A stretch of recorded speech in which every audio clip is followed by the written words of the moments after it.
All right, what is up, folks? Welcome back to another episode of Lifting, Running, and Living with your favorite coaches. Kelly, Hello. hey, and JK. That's me.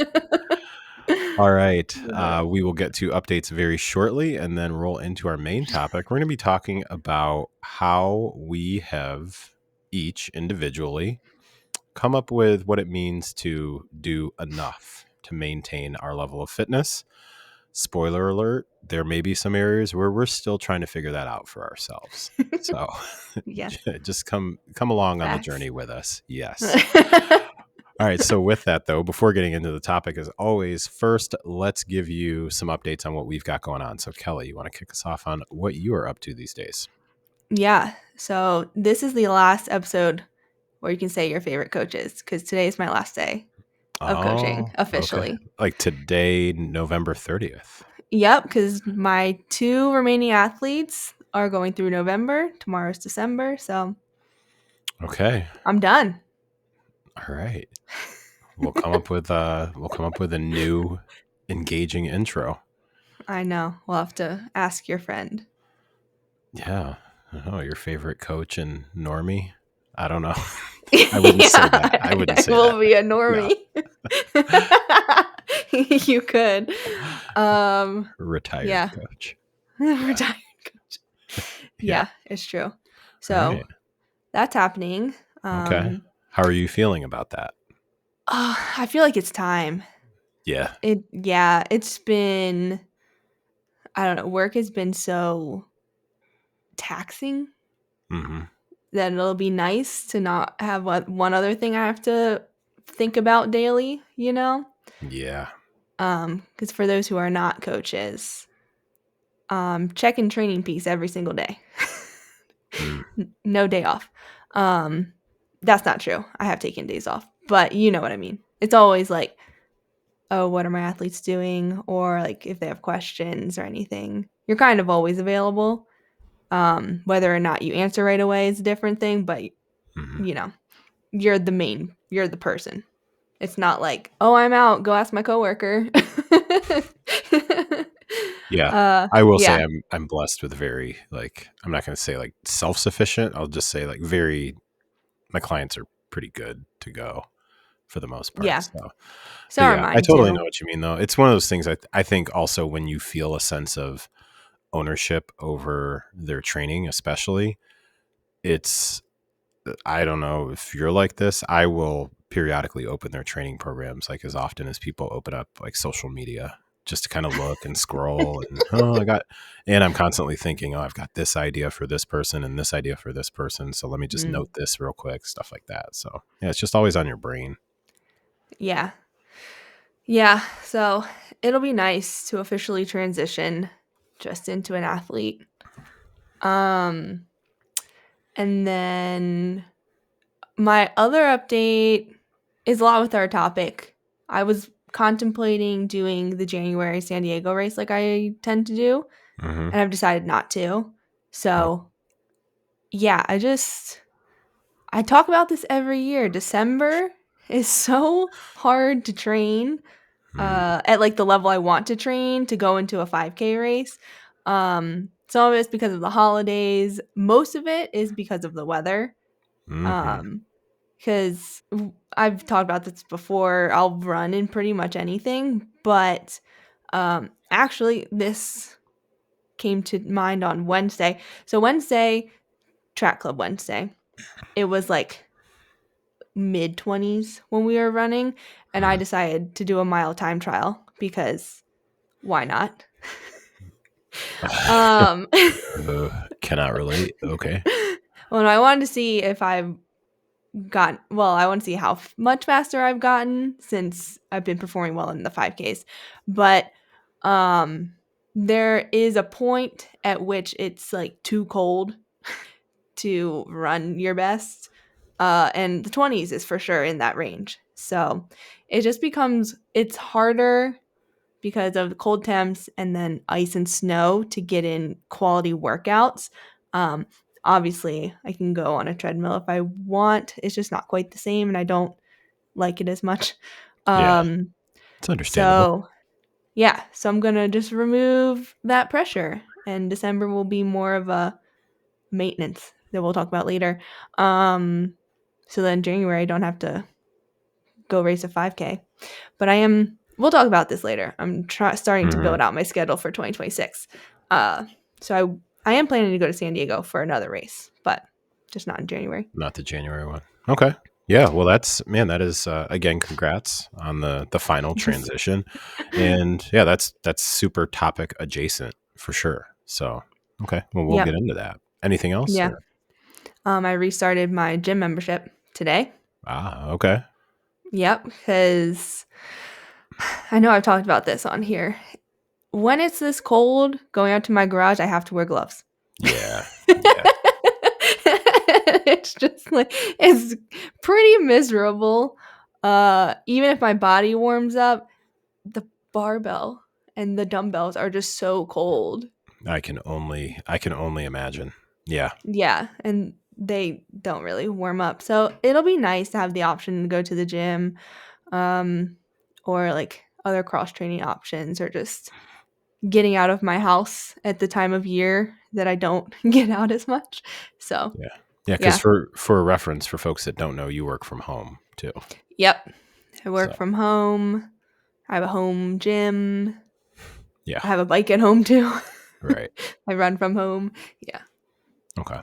All right. So Okay, well, yeah. let's see. My update is a quick recap of the November challenge that I did with the Fitness Foundations community, and then I did it with I shared it with a couple of other accountability friends too. So the challenge for November, and we just called it like November.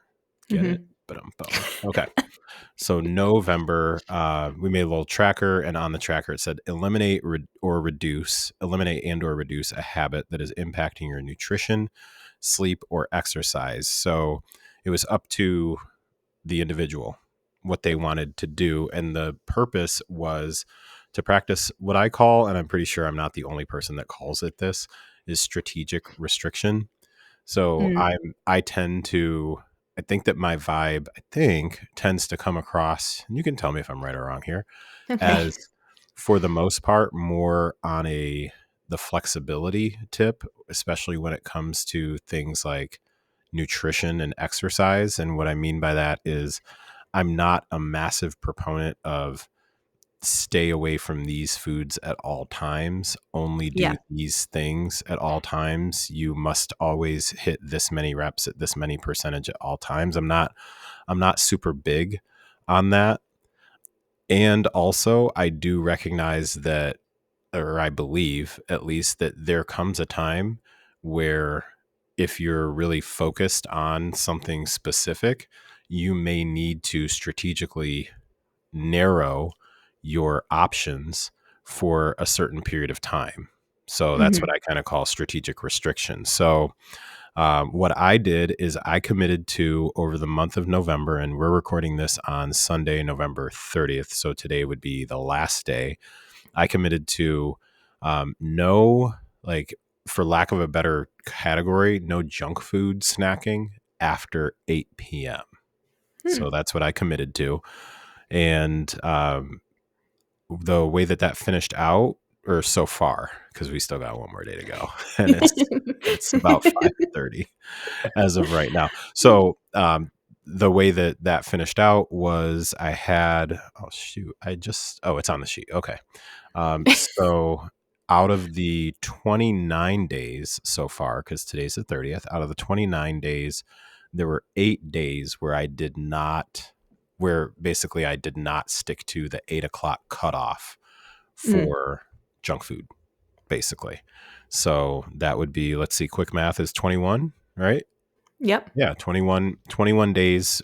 So 21 green days and 8 red days. My longest green streak, so consecutive days in a row, was Hmm. 6. And my longest red streak was 3 days. And that happened once. So there was like a 2 day streak, a 1 day, a 1 day, a 1 day, and then a 3 day. So Hmm. yeah. Um, the reason that I chose that, and that's the why behind things, is actually going to be probably a big driving force behind our topic today, as opposed to just talking about, for example, like, okay, this is what enough means for me. It's like, well, how and why is that enough Mhm. for you? So for me, the why behind picking that is because what I have found is that my desire to eat those particular foods. So we're talking like let's say like cookies, chips, whatever, ice cream, blah blah blah. Like my desire to eat those things within moderation is very different depending on the mood and time of day, and the time of day and mood typically tend to go together. Yeah. So yeah, because I was just having this conversation with a client not that long ago where we were talking about flexibility within their food choices. And something that I had noticed is that they did not give themselves any flexibility at all during the day. And then at night is when they would have things like ice cream or Oreos or whatever it might be.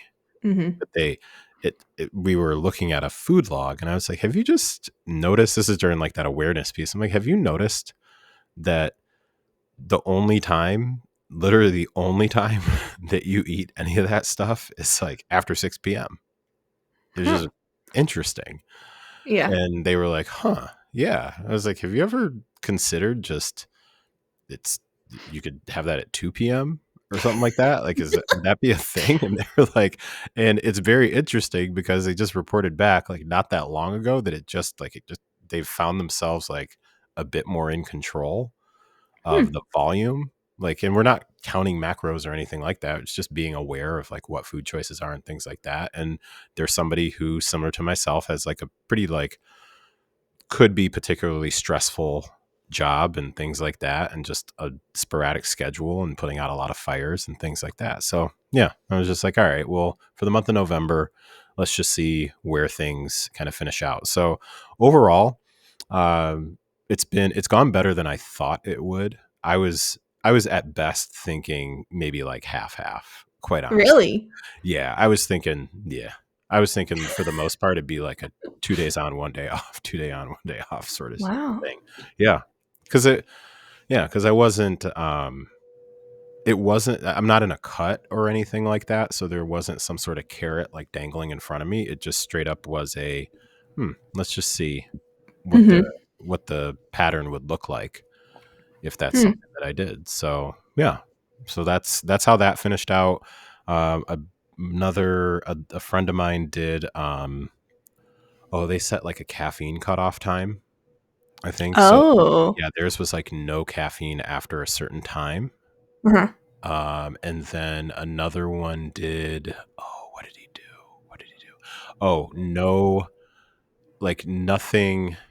No snacks from the gas station unless it was like I think a protein shake or protein bar, something like that. Does he go to the gas station a lot? It's someone who is, yeah, they're in law enforcement, and so they spend a Oh, okay. Yeah, decent yeah. amount of time in their vehicle and That things makes like that, sense. and shift work like night shift and all that stuff. Mm. So yeah, Okay. Yeah, I yeah, was gonna say that's a very specific one. yeah. Well, yes, and that was one of the things that I really liked about this particular idea is that somebody could pick something that was super specific to them. Mhm. So even the person that picks, for example, like the caffeine thing, the time of day is specific to them. Because even for me, it was okay, none of these particular things after this particular time of the day. Not because it's magical, it's just because I've noticed a correlation of Yeah. different things. So yeah, so that was November. Let's see, October was Walktober, and then December. I literally have to figure this out in the next like couple of hours to like nail it down. But it's not going to Mm. require a whole lot of preparation. It Yeah. will likely be something that has to do with keeping a promise to yourself. So my Mm. by the time this episode comes out, if anybody like is interested, that hit me up and on Instagram and I'll send you a tracker. It's likely going to be like December, where you make a promise each day and keep that promise to yourself. Yeah. So me, I don't know about that name. you don't know about December? No. Yeah. It's all right. No. It's not for everybody. It's okay. Yeah, originally I was thinking 3-sember. So there would be like 3 things that you commit to do Oh, each day, but each day 3. That's a lot. depends on what you pick. Depends on Yeah. what you pick. Yeah. But no, I'm pretty sold on the me-sember thing because I'm on a very big like do things because it's something that you like the because I said I would. Like do it because Mm, you said you would do it for yourself. It doesn't yeah. mean it doesn't help other people. However, like do it because you're keeping a promise to yourself. It doesn't Mhm. always have to be about, well, I told so and so that I was going to go do this. Like the amount of Yeah. people who will put themselves like immediately like change their plans because someone else needs something. While I appreciate that and have been the recipient of that also, Mhm. it's like, okay, as my friend Ashley says, you can only kick the can down the road for so long. And then you might need to pour into yourself at some point. So yeah. Yeah. Yeah. So I'll post about that at some point, Cool. probably tomorrow. So yeah, that's my update. That's what I got going on. Nice. All Happy right. December, everyone listening. Me-sember. Happy Me-sember. Me-sember. Yeah. I already have to like get the ball rolling for what I'm going to come up for January, and it's not going to be Ranuary. We're not running. I Get don't it, like that Ran? name either. Yeah. Well, you don't have to like it. That's the great thing about this. You Uh, don't have to like it. yeah, that's fair. But yeah, things that rhyme with Jan are not real. There's not a whole lot. Tanuary. Yeah, no, Kelly. That's all I It got. just reminds me of the Planet Fitness story where somebody tried to sell me on the tanning package. Oh, right. Yeah, I recall now. yeah. For some reason, I decided that was a good like topic for an entire podcast episode. Like one of my Man. first 5 episodes, I think it was called Unlimited Tanning. I've evolved over the years. I'm not joking. I'm positive that one of them is called Unlimited Tanning. Wow. And yeah, hey, whatever. All right. Okay, anyway, moving All on to right. the topic. So moving on to our topic today. Yeah, let's get into the topic. So for context here, let's see. We are going to talk about our experience. Oh, I just got a cramp in my Your what? hamstring. In my hamstring. Your hamstring. That's so random. You're just Yeah, sitting. it is weird. I don't know. You know, my favorite line, this is what happens when you get old. Things start going downhill. Somebody hit me with that this morning about themselves. They're like, yeah, you know, when you get into your 30s. It's like, oh, really? Is that the Yeah. case? That is Yeah. what I obviously am in my 30s. Mm-hmm. People around me say that a lot. Not about me. Yeah, But if I say something like is hurting, they're like, oh, that's what happens. I'm like, or now with having some coworkers on my team in retail that are like in their 20s, if they ever have anything that happens, I'm always like, yeah, that's what happens, guys. It's all downhill after 22. And they're like, that's ridiculous. I'm like, I know. That's exactly my point.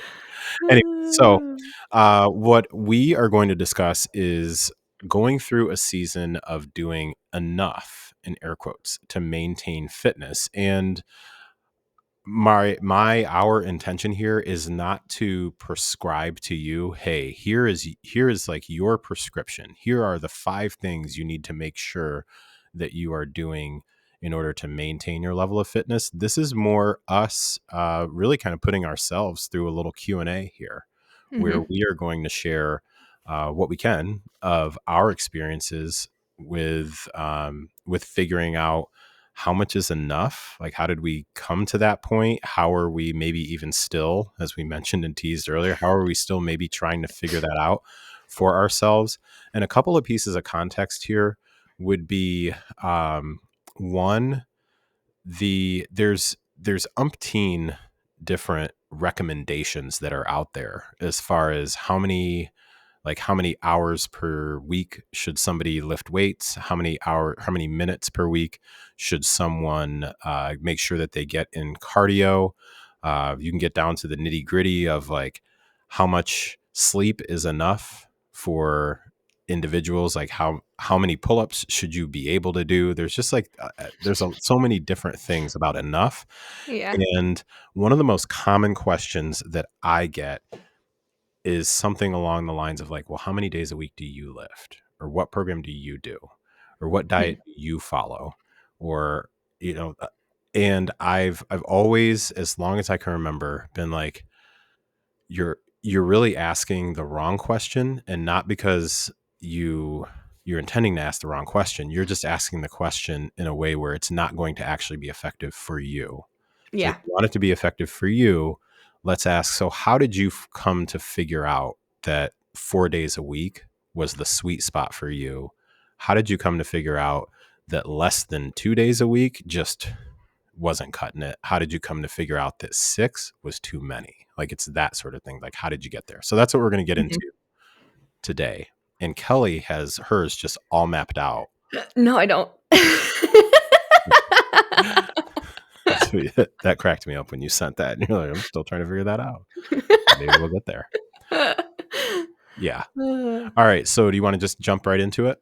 Yeah, let's just jump right in. Okay. So we have a few questions that we are going to ask each other here. So question number one, we got 3 of them here.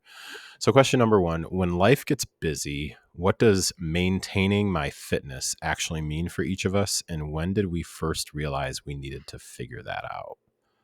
That's a two-parter. So That is a two-parter. yeah, how about starting with the end? When did we first realize? Yeah, when was the time that an early time that you realized that you needed to figure out what it means to maintain your fitness? I don't know about maintain, but I feel like the transition from college into adult life I was was the thinking, in the first back time. of my head, I was thinking, I wonder if that's going to be her answer, because it's from going from like an organized team Uh-huh. activity Yeah. to civilian. Yeah. Civilian. Yeah. Yeah. Yeah. College athlete to normie. Um, Yeah. yeah. Although maybe it would be after maybe it's 2 points. So, because I went to grad school after undergrad, but Hmm. undergrad, like you're saying, was structured. We had a coach. So they were telling me what to do, when to do it. Going to grad school, it wasn't quite like being an adult yet, because I still had a very flexible schedule. Like you choose when your classes are, and Yeah. it's not for 8 hours a day in one building.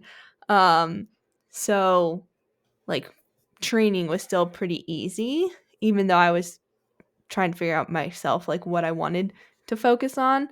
And then after grad school, that was one of the first times because I was working 2 jobs, and I was working REI and Starbucks. And on some days, I would open at Starbucks and close at REI. Hmm. And I would go to the gym in between the 2 shifts, and it'd be like, okay, what can I do in this short amount of time? Um, but I don't really remember during that period of my life having goals. Like I definitely didn't have running goals because Okay. I'd moved to Colorado, and the altitude really rocked my world, and I didn't know how to deal with that, like being slow, quote unquote, all of a sudden. Yeah. Um, and then I got into climbing, but with climbing, and that's still kind of this case nowadays in the climbing community, you don't really train. You just go to the gym and climb a bunch, you know? Okay. Uh-huh. Um, there are people, a lot more people now, depending on like what you want to do, you like actually follow a training plan where you're like more focused in the gym. But I would just go and like mess around, climb for hours, then go home. Um, and then I got back into lifting at some point. I think that was shortly after grad school or when I started working at Bally's Total Fitness. So Mm, it okay. was kind of all maintaining, but not. I was just floating through the world without targeted goals for fitness, you know? La, la, la, la. I just pictured just Yeah. pictured what's her name, like in The Sound of Music, just world making, just floating through the hills. Yeah. But once I like wasn't in school anymore, that was one of the first times where I was like, "Oh, I need to actually like be more intentional and figure out what matters and what I want to do," Mm, you know? okay. Yeah, I had I had a friend of mine who's a coach. Her name is Kendra LaHue, and um, she was a former college basketball player, and she's in her 30s now. She was on my podcast. Hmm. Is she in her 30s? Yeah, she's in her 30s now. If I'm wrong and you're listening, I'm so sorry. No, she's in her 30s, I think. Yeah. Yeah. However, my point was that's the a demographic that she specifically focuses on is former college athletes. She works with a lot of different people, but former females who are former college athletes. And one of the perspectives that she had shared that I thought was really interesting because I was not any sort of athlete to speak of growing Hmm. up or anything at all has been well documented on this podcast. And something that she talked about was just it's just such a different feel because there's no team, like you don't have a team Hmm. there. And something that stuck out was her talking about just that piece, especially with basketball, where there's always a competition because the next person is possibly coming to try to take your spot. Like the Oh, next yeah. when you're like the sophomore, then the freshman's coming in. When you're the junior, then the sophomore is trying to bump up, and then there's another freshman coming in. And she even just talked about like just the difference, like the crowd's not there regardless of level. Like there's a crowd that's there, and just Hmm. all that stuff. And so I thought that, yeah, when you were talking about that, it just reminded me that it's just such a different vibe. So I can only imagine what that's like trying to figure out like, okay, so what's normal now? Like, how do you, how do you guys do this? Meanwhile, I'm like, Yeah. yeah, I've been living this.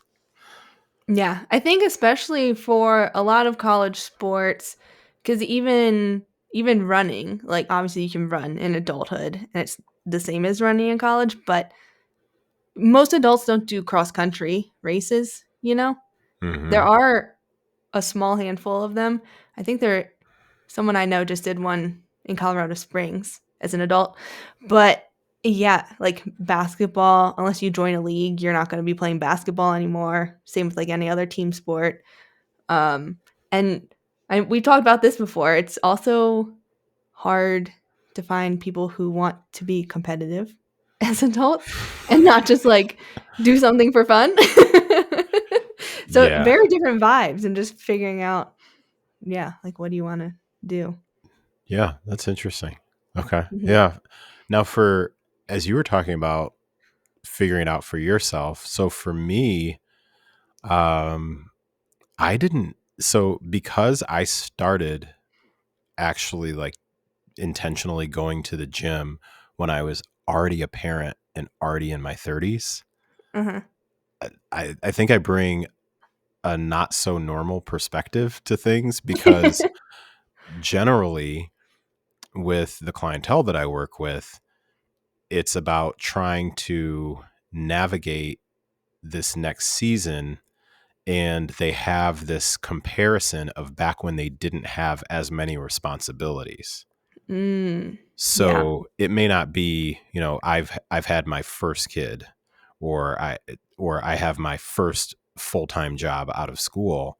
It may be, okay, I'm on my second kid, or I've gotten a bigger responsibility at work, or my partner has like their schedule has changed. So I've needed to adjust for that. Or Mm.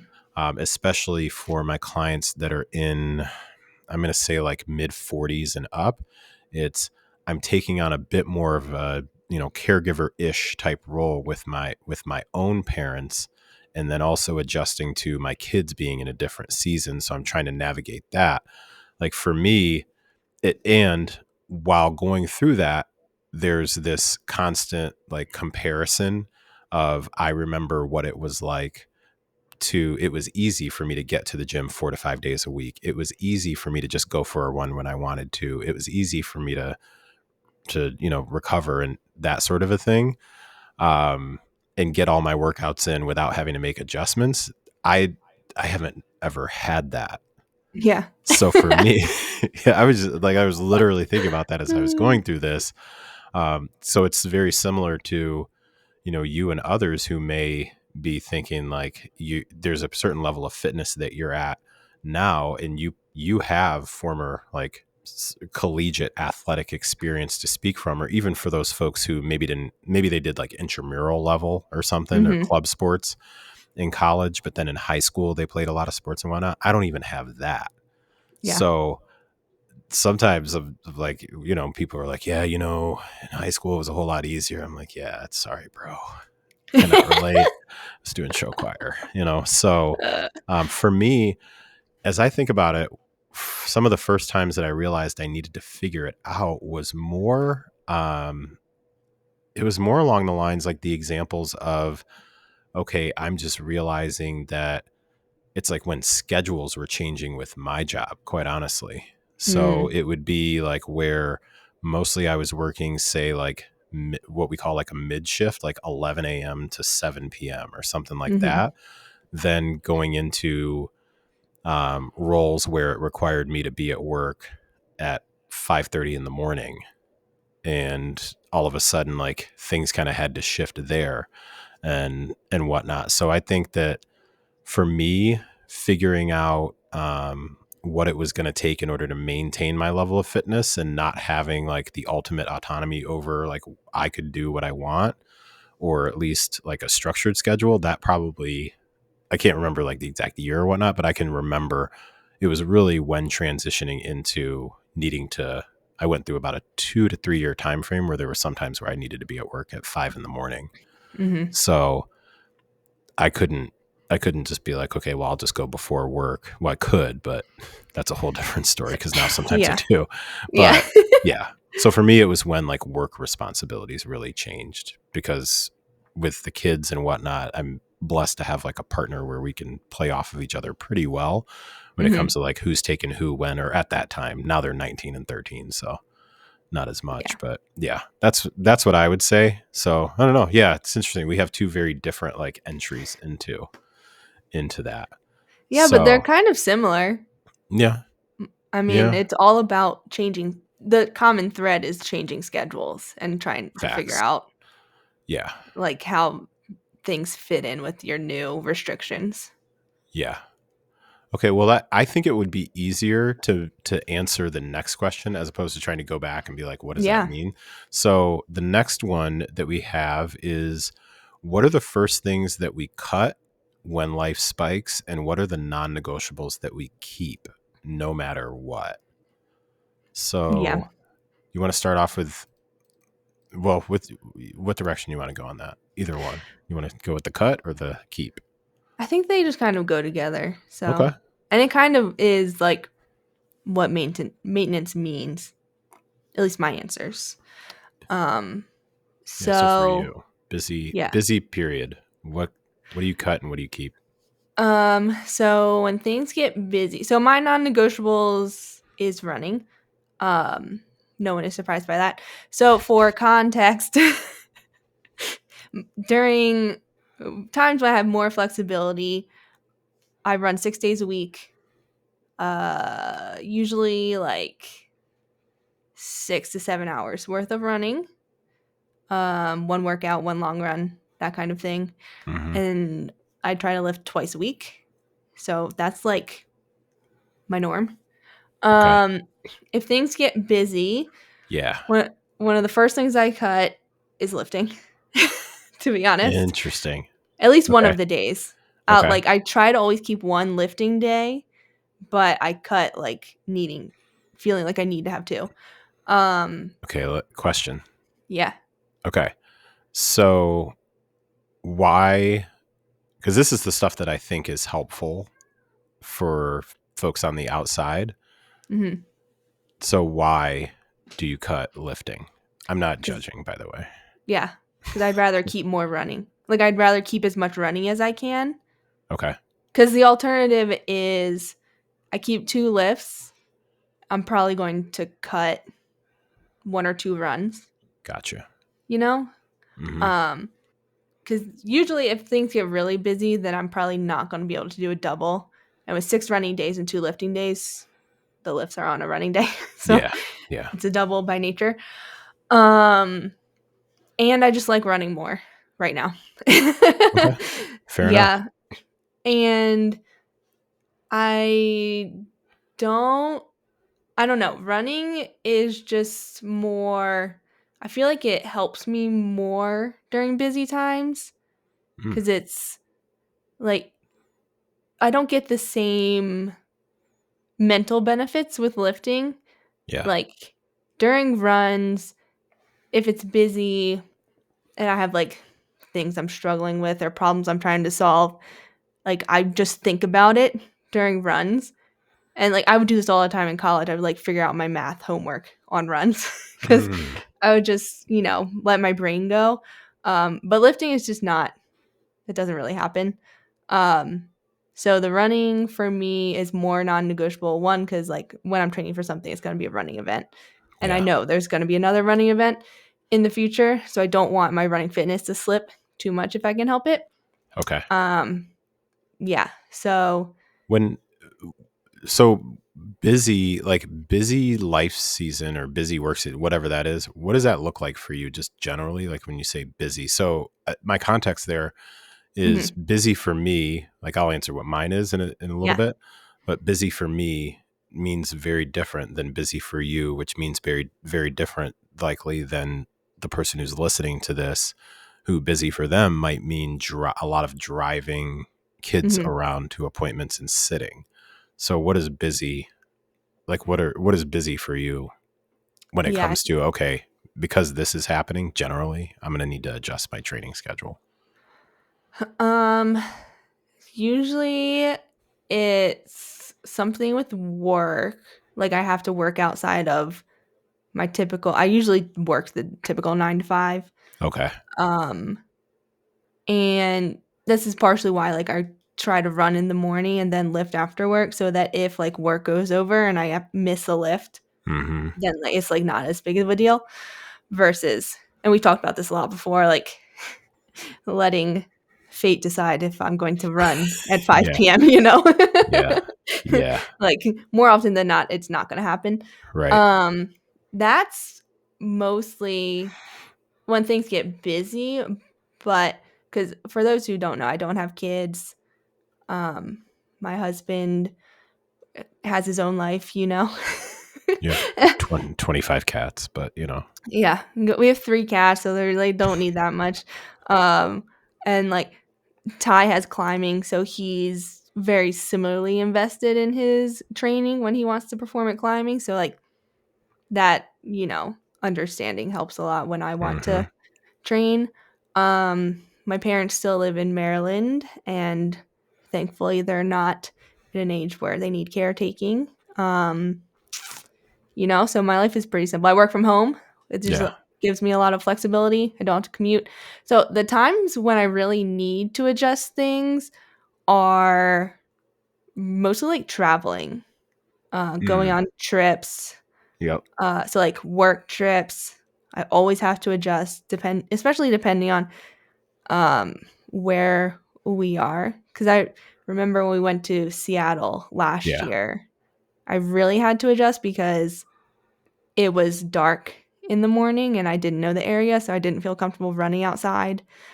Um, and I can only stomach so much treadmill running, to be honest. Yeah, that's And fair. we were starting earlier than I normally start at home. So obviously being in person with work, you have to like actually get ready and stuff. So work travel, another thing that comes to mind is like when we went to Cabo, because that was just international travel, I guess. Um, what else? Yeah, Traveling to that our makes parents, sense. yeah. Gotcha. Like Okay. when you don't have access to the same amenities, running obviously is easier. I can run almost anywhere as long as I feel safe, um, or like have access to a treadmill. Yeah. But like the lifting, that gets adjusted more so with travel because you Okay. just never know. Okay. If you're in a hotel, you might have something. If you're like, staying at your parents, then it's like, well, my parents Yeah. have weights now, but you know. On your so in your let's say you've got a busy stretch for the next like 3 weeks, just generally. Big Okay. project at work, whatever it might be. And you just know that out of 5 work days, typically 3 are gonna go a bit longer. Mhm. Like that sort of thing. team project back and forth. Somebody's always late with something. You got to pull somebody's load. Like, it's just the way it goes. Yeah. Um, what's your low end? Like, what's the come hell or high water? I'm going to for sure get in this many runs. Like, I'll get this many runs in regardless of how crazy my schedule is going to be for the next 3 weeks. Like, average weekly. Um, if it's Say you're mostly, not prepping for a race or anything. yeah, You're right. just maintaining. Yeah, I mean, they're really not terribly different in terms of frequency, to be Okay. honest. Yeah. Um, I would probably still try to run every day. Like there are so few times where I truly can't fit in like a 30-minute run Yeah. before work, you know? Okay. Um, unless this hasn't happened. If it did, like if someone part of why this hasn't happened is a lot of my coworkers are on the West Coast. But Mm, like if I worked with an East Coast team and they were putting 6 a.m. schedules or meetings on my schedule yeah. and then work was also running late, those would be days I'd probably hop on the bike, to be honest. Feel like a little short bike ride. Um, but yeah, like a 30-minute run is usually something there's very, very few situations. Legit. If I'm Okay. like, yeah, if I'm healthy and not injured, Yeah. that I Okay. can't fit that in. The one thing I do want to say is like for me, busy stretches don't usually last that long, like Mm-hmm. week over week. More so, what I deal with, and it's what I'm dealing with right now, is like needing time off mentally after racing. Mm. Like I right now, my motivation to, keep my mileage up and run hard workouts is just my A races have passed. My brain is like, it's not time for this anymore. Yeah. So that's more of my maintenance season, um, which I'm kind of goes into our last question of adjusting expectations. But I'll let you Okay. answer your what stays and what goes. Yeah. Cardio is the first thing that goes. That's Facts. fair. Peace out. Yeah. Bye. How do they say it? Bye. Yeah. Bye. Peace out. See you later. Yeah. So, real talk though, that's usually the first thing that'll go. Yeah. Uh, so, for context, I lift 4 days a week, on average 7 day cycle. Yeah. So I'll typically do 4 lifts. I will do one um, zone 2 cardio day, one complete recharge for the most part. Like, I might go for a walk or something. That's pretty much it. And then I'll do one. Why is my brain fried right now? I'll do one then, like, day where it's a mixture of a few different things, but the main thing is doing some sort of a high intensity cardio piece for about 15 to 20 minutes that's Hmm. in there. And then the rest of it, sometimes it'll be some more core work, or some core work. And then sometimes then maybe even I'll finish off with then a longer monostructural cardio piece, like a zone 2 to finish out. It just kind of depends, but I'll make sure that basically I've got like 2 days where cardio, whether it's high intensity or zone 2, is the main thing. And then I'll have 4 days where lifting is the main thing. And then I have one day where it's a complete recharge. I may still do a zone 2 that day, but likely I'm not going to. It's usually Hmm. the day that I coach. So that's my pretty much regular schedule that I've had for forever.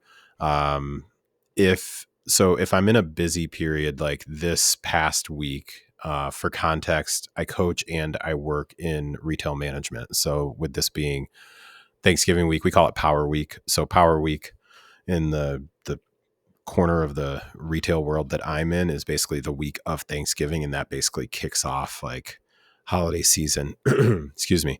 So uh, sometimes I think a common misconception is that like Black Friday, it's like Black Friday is the craziest day, and then the other days like they're busy, but it's just kind of like, it's the holiday season. What it Hmm. really is like the way that I would describe it is Black Friday is like a massive in some way, shape, or form, a massive bomb drops, and then as you're Okay. trying to clean up from that bomb, Uh-huh. other things keep dropping at the same time. Ah. So like picture it like, I don't know, kid, pet, something like that goes and has the zoomies all over the room and pulls everything off the walls, all the clothes down, all the stuff. And then Uh-huh. as you're trying to pick it up, then like your friend drops off their kids, toddler kids, Mm. to come into the room too. So as you're putting 4 things away, 2 things get put back on the floor. That's Yeah. basically kind of like how I would describe it. So it's a constant thing that just really goes all the way through basically the first week of January for the most part. So Yeah. with that being said, what I do is I still, for the most part, will get in 4 days of lifting over a 7-day period. I will typically spread them out. My adjustments, so when it comes to me figuring out like how much is enough, the majority of my adjustments don't tend to be frequency, it tends to be volume. Yeah. So for me, I have found that when it comes to fitness, for me, from a fitness standpoint, and I'm stressing from a fitness standpoint because I don't know that I'm this way with all different things, but for fitness, I thrive on or on frequency. I Yeah. thrive on frequency. So being able to put in some sort of a deposit totally helps. Like this morning was a fantastic example. This morning, it's a Sunday. I we needed to switch things up, so I needed to be at work at 6 o'clock this morning on Sunday. Mhm. And sh- one, I had already decided, okay, what I'm going to do is typically I lift on Sundays, and it's just an easy day for me to get a lift in because there's just not a whole lot that can interrupt me at 6 or 7 a.m. on a Sunday for the most part. Mhm. But here I was obviously going to have to do that earlier. So one, I made the decision to work out here at my home gym in my basement. The workout was already built so that I could do that. Then two, instead of doing like 4 sets of the main movement, I knew that I was going to do 3. And in my accessory stuff, instead of doing 3 sets, I did 2. So I typically will make adjustments with volume. I won't make adjustments with a lot of the frequency. But from a cardio standpoint, like what I'm going to do is, and this is why I asked you, like when it's busy for you, what does that mean? When it's busy Mhm. for me, it typically is something work and also, for example, like Mace's basketball schedule related. Like if I have the Yeah. opportunity to go to one of his games, because I don't always get the opportunity to do that. Because if he has a game that's like 45 minutes away and it starts literally the time that I get out of work, it's just not Yeah. happening. So if I have the opportunity to do that, then I'm going to do that. But usually for me, what that means is then some coaching stuff that I was going to do that night is going to get pushed to later that night or Mm. whatever it may be. So when I'm making adjustments and things like that, if it's a busy season for me from a work standpoint, I know that I'm not going to be sitting a lot. So I justify that, okay, the 40 minutes of zone 2 cardio can easily be the thing that goes Yeah. because I'm going to be literally running around a sales floor for 8 hours. Yeah. So those will be the days where it's like 15,000 steps without even really being intentional about it. So that's how I come to that particular decision is one, I believe that I do best with frequency. So I'll adjust my volume down, but keep the same frequency. So I figured that out just through a lot of trial and error. Like I tried to Mhm. squeeze like, okay, well, I can still do it. And then I'll just get up earlier. Yeah, I don't mind getting up earlier, but it just, I was already running on a little bit of sleep. So it just didn't work as well as I Yeah. That's a wanted. And lot. then, yeah. And then two, um, I know that I'm still going to be very active. So busy for me isn't like sitting here. Busy Mhm. for me is walking like a lot and a lot of Yeah. physical movement anyway. So in that case, it's easy for me to justify like, okay, a lot of the low intensity stuff, I don't need that to be in there. And then if I need to, I can easily, there's going to be in a week that even in my busiest weeks, there will be 1 or maybe 2 days where I can squeeze in like a 6 minute, 30 seconds on, 30 seconds off, like sprints or something at the end on the bike. just to get my heart rate up for a little bit a couple times a week. So that's how I figured out that. So the non-negotiables that I keep in are my lifting. Like no matter what, I'm still going to lift. I just will likely do less volume. Yeah. Yeah. It's funny that you say that because I didn't realize it. I'm the opposite. Busy Yeah. for me is sitting in this chair more. That's why I was, yeah, that's why I was kind Yeah. of, what was kind of coming to mind for me as I was thinking that. I was like, oh, I wonder if it's different. Yeah. Yeah. So, yeah, it does feel like I need the run more than the Yeah. lift. That totally makes sense. Yeah. Yeah. I've That never totally, really connected those dots. That makes a lot of sense. Yeah. yeah. And just adding on to what you said, I also try to keep up my frequency. I just really like having a routine and a schedule. Mm-hmm. I find it very hard to like if I went down to 3 days of running a week and then getting back up to six, I find that so hard. Um, Obviously, like if I'm not injured. If I'm injured, I'll, Yeah. do whatever needed. But if I'm healthy and everything, and I'll usually shorten the time on weekdays, and then like weekends are usually my busy times don't really impact the weekends as much. It more impacts my energy going into the weekend. Yeah. So, but yeah. That is finishing this one off, and then we'll hit this last one. That is a tactic with the adjusting of like number of sets, like the volume and things like that. That's something that a specific tactic that I recently used for one of my clients, and we've identified with these particular movements. Like on her program, it says 2 to 4 sets, Mm, and understanding like everything is in an order where it's like, hey, if it's going to be a crazy day, then you can do as few as 2, but if you can manage 4, then great. Because sometimes then last minute, I've been in those situations where I've written the program based on, okay, the person said they're not going to have that much time, so wrote a program that they could knock out in half an hour, and then all of a sudden they're like, well, my meeting canceled, mm-hmm. and my partner can pick up the kids, so I actually have way more time. What else should I do?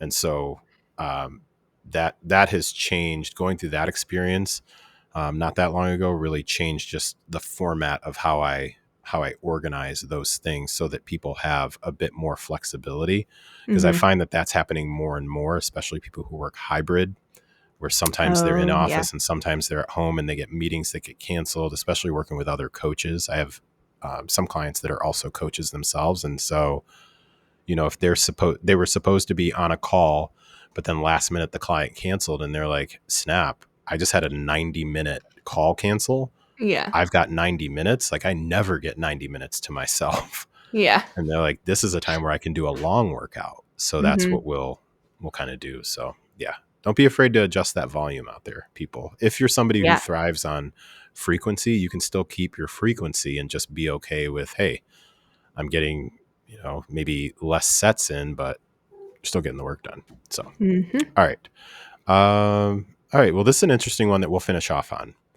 So, how do we adjust expectations during a busy season without slipping into all or nothing thinking?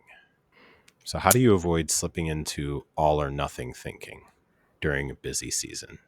Um, so I don't know how I've gotten here, so this isn't super helpful. But like with running, I'm no longer all or nothing. Like the all or nothing for me is like it's not I have to run what I originally planned to run. It's like I Okay. have to run, you know, which isn't really Ah, all or nothing so anymore. so to clarify, I want to make sure I heard it the way you intended it to be heard. Yeah. Are you I have saying an that? example. Okay, go for it. It happened today. Hey, we'll take it. Even better. This weekend running has been hard because it's been in the teens and 20s. It's like the first cold weekend here. Um, and like I was saying earlier, like my racing season is over. So mentally I'm just like, do we have to run that many miles? Um, and so motivation's just dipping. And originally I was planning to run like 8 miles yesterday and 6 miles today. Uh, and then I ended up doing like 4.5 today. I did like Mm. 6 yesterday. So Ah, past me, all or nothing would be like I need to do 6 miles. I said I was going to do 6 miles today. I have to do 6 miles or I do nothing. Uh, gotcha. Whereas now it's like I said I was going to run today. I said I was going to run 6 miles today, but really it's like I got to get out and run, you know, barring like, a reason I shouldn't run, whether something hurts or like I feel bad or Hmm. anything like that. That wasn't the case today. It was just cold and I didn't want to. So, Fair. I got out anyway. Where was I going with this? So like that's what my all or nothing is now with running.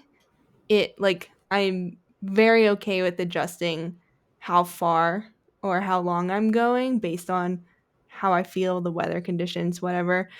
If I'm not in an important training cycle. Like I'm much more strict. Like Yeah, that leading up to makes the sense. 5Ks, yeah.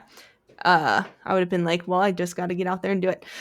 Um, so I forget where I was going with this, but for this question, I try to time my maintenance phases. I don't know, the times where I don't need to be as on with training, with times when I know either motivation will be hard or something busy is going on. Obviously, you can't always predict that, Right. but like I said, like most of mine are during the winter when my like prime races are over. And like last year I switched to lifting for like that 12-week period. So I tried to plan out my year in a way such that like I have a downtime during a time when I know it's harder to train at the same intensity level, what have you, as like summer, Yeah. for example. Summer is so much easier to train, obviously with daylight and everything. But yeah, so I try to like plan it. And I try to be flexible with if things pop up, like work Hmm. trips I don't always know about super far in advance. Um, Luckily I usually have like a month's notice, but with that you can be like, okay, during that week that I'm traveling, I'm going to be less strict and then just plan my other training weeks to be either a little higher or more quality so that the week that I'm super busy, it doesn't matter as much. So there's less pressure. So yeah, that's how I try to approach it. Um, and Okay.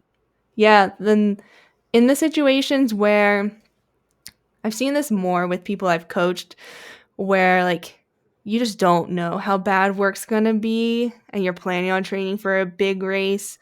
Just being okay with like adjusting that, whether it's deferring to the next year or dropping down in distance.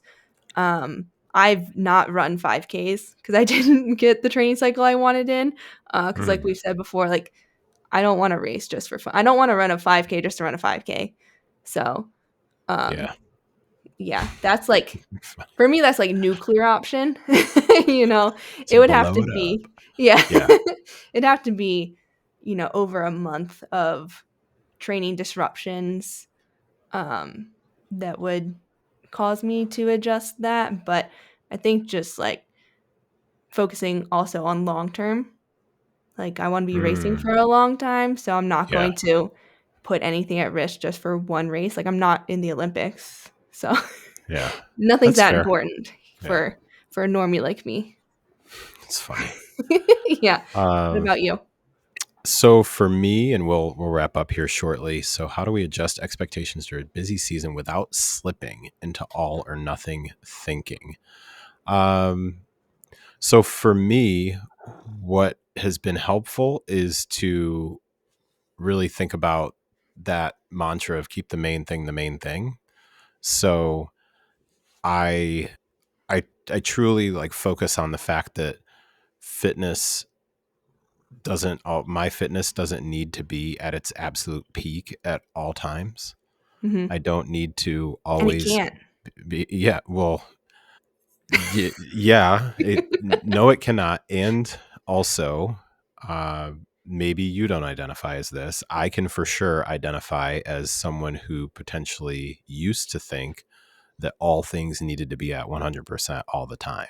Oh, yeah. I Yeah, definitely for did. sure. Yeah. Yeah. So, what I came to find out, I mean, this has been a whole like winding journey in also really exposing myself for what am I, what do I think 100% looks like? Like, Mhm. where am I getting that? Like, what's contributing to that filter of somebody who's 100% at with their training, 100% at work, 100% at home, 100% at this? Like, where are those standards coming from? Essentially, like, what does that look like, or how did I come to that? And what I do in order to not slip into all or nothing thinking. And quite honestly, I'm not going to say that it's intentional to not slip in to all or nothing thinking. It's more intentional to focus on what is the priority. So Mhm. instead of playing defense, like, ooh, I hope I don't go into all or nothing thinking. I'm not Mhm. even like, I'm not even in our family we say like, I'm not studying that. Like, I'm not paying attention to that. I'm paying attention to what is the main priority. And as I'm really focusing on this main priority, not priorities, but the main priority, as I'm really focused on that, what do I need to do to ensure that the other things just stay afloat? Like Mm. they're truly that they're good enough. And I think that what I've come to find is I as long as I periodically rotate through things, then I don't know how to explain it. It's like the thing that is 100% right now that I'm focused on being 100%. Like, I'll give you a quick example and we'll wrap this. So, starting next week, Mhm. I'm doing a couple of things that are going to be very focused from a business standpoint. I've started laying the framework for that a little bit with a little bit of my email drip right now, Mhm. around like creating an environment that makes it more efficient for you to execute your habits. So just Mm. be more disciplined, but that comes by design. It doesn't come by you just kind of drift into it. Yeah. Okay. So I'm going to be very focused on that particular project for a very substantial amount of time. While I'm focused on that particular project, that is the priority. That's the Mhm. priority for me. I know that that means that my sleep will be okay, but it won't be like fantastic. My training will be okay, but it's not going to be like, I'm also not at the same time trying to set a squat PR or anything Yeah. like that. However, what I've noticed is things are cyclical. So what will happen is in X number of months, then as I've gotten further down the road with this particular business project, then my training may become more of the priority. But because I've never let the training completely like just drop off, my training being at 80% is still like, my 80% now is infinitely better than what my 80% looked like 2 to 3 Yeah. years ago. So you know what I mean? Like, it's kind of Yeah. like my whole thing about the foundation. As you raise the foundation of things, even on days where it's just like, I just did enough to get Yeah. through. Me 5 years ago would look at that and be like, dang, that was just enough to get through. Yeah. Well, all right then. I don't know if that like really hits, but that's, Yeah, that makes sense. yeah, that's basically how I try to really stay focused, is keep the main thing. And just like what you said, where like previously all or nothing may have been like, well, if I didn't run 6 miles, then what was the point? Like, what's the point in going running? I'm just kind of paraphrasing. Like, Yeah. it's kind of the, well, why should I? If I can't Mhm. run 6 miles, there's no point and whatnot. And and now it's like, well, did I run? And Yeah. so that's very much the same sort of wavelength that I'm on. It's like, okay, my training this morning, I I cut like a handful of sets and whatnot. Well, the other option could have been maybe the other option, if I gave it to myself, would have been, well, I wasn't going to work out at all. And it's like, well, that's not that's not actually an option. Yeah. Like, there's this thing like called, Nick Saban, the former coach at Alabama, calls it the illusion of choice, and I think he pulled it from somebody else, but they call it the illusion of choice. And he's like, the only choice that you made was to come to play for the University of Alabama. After that, you are going to have different options available to you. But once you make the choice, you then have a narrow scope of options. So like quitting is not one of those options. Failure is not one of those options. You just have different options to get the job done. Mm-hmm. So I just look at it that way. So prioritizing, that is the thing that helps me not dip into all or nothing. So yeah, hopefully that's been helpful for somebody out there. Yeah. We shall see. One last thing I'll say, or Mm-hmm. maybe we should talk about it next time. Mm-hmm. I know we've talked about it before. It's just a good time of year to talk about it. Yeah. Like how we go about still fitting in our training during busy times. Like, not like how we figured out what is, like how Mm-hmm. much we should do, but how we actually, tactically put it in our schedule and stuff. Oh, You know, go for it. Yeah, let's do it. right now or next No, week. next Okay. week. I Next was week. like, No, dang, okay. no, no. Yeah. Next time that we record, Lord willing, Yeah. let's just yeah.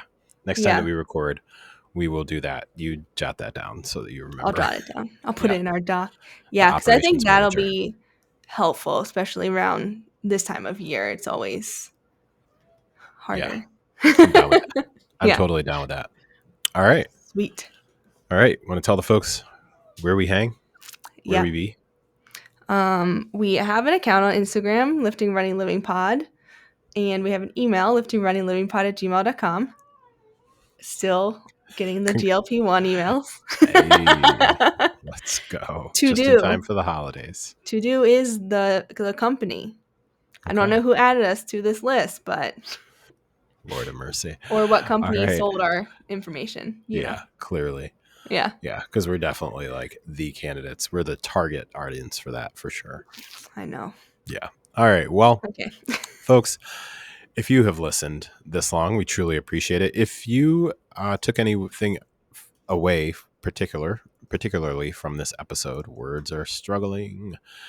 So if there's anything that we talked about today that you felt like was potentially helpful, maybe sparked some ideas for you, or anything related to that, feel free to reach out to us. We would definitely appreciate it. And especially if you have ideas for particular topics or anything like that that you would like Yep. us to consider for future podcast episodes, we're definitely down to listen. So hit us up. And I believe that's going to be it. So with that, Yep. closing out another episode of Lifting, Running, and Living with your favorite coaches for the last time as the violins play. Technically, when this comes out, that's You'll be not an done. accurate statement Yeah, that's anymore. true. Yeah. All right. Well, that's it. Episode 66 in the books. Take care, and we'll talk to you next time. Bye.